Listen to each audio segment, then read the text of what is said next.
Hello! Let's talk about something that most of us do all day. I bet you're even doing it right now. Sitting.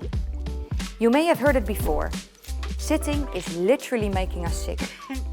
When you sit too much, you will have a higher risk to get diabetes, heart disease and cancer. And eventually, you will die sooner. We all know that we should participate in enough physical activity. However, it is also important to sit less and stand up more often. But this is easier said than done. For example, when your smartwatch gives you this signal, do you stand up? Or do you think, not now?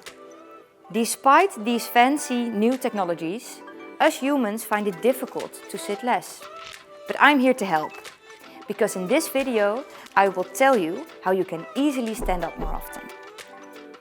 I have two basic principles. 1. Focus on switching between sitting and standing.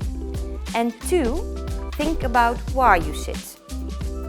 The first principle, posture switching. Sitting in itself is not bad for us. But sitting uninterruptedly for a long period of time is bad for us.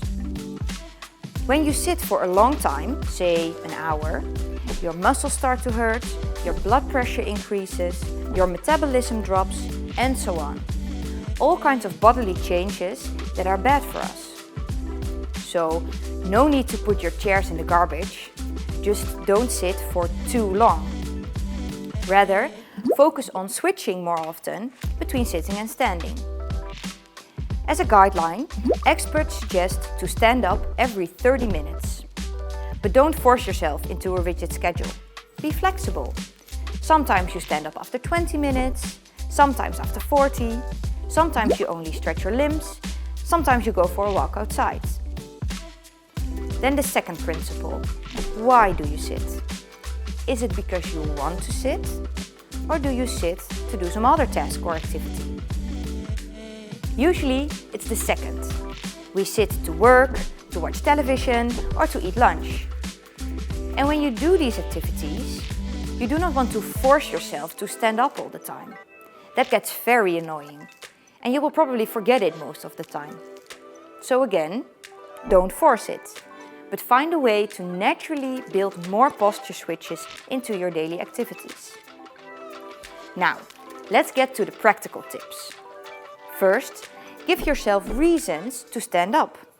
For example, you can place important objects just outside arm's reach, so you have to stand up every time you need them. Or you can trade your pitcher for a glass, or your teapot for a cup. You can also link certain activities to standing, such as making a phone call or drinking your coffee. Or link certain cues to standing up.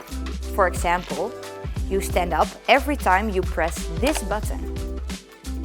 And of course, motivate each other. Now you know how to stand up more often, so spread the word. Drag your friends and colleagues out of their chairs and grab that coffee together. And to start off right, let's stand up now. Good luck!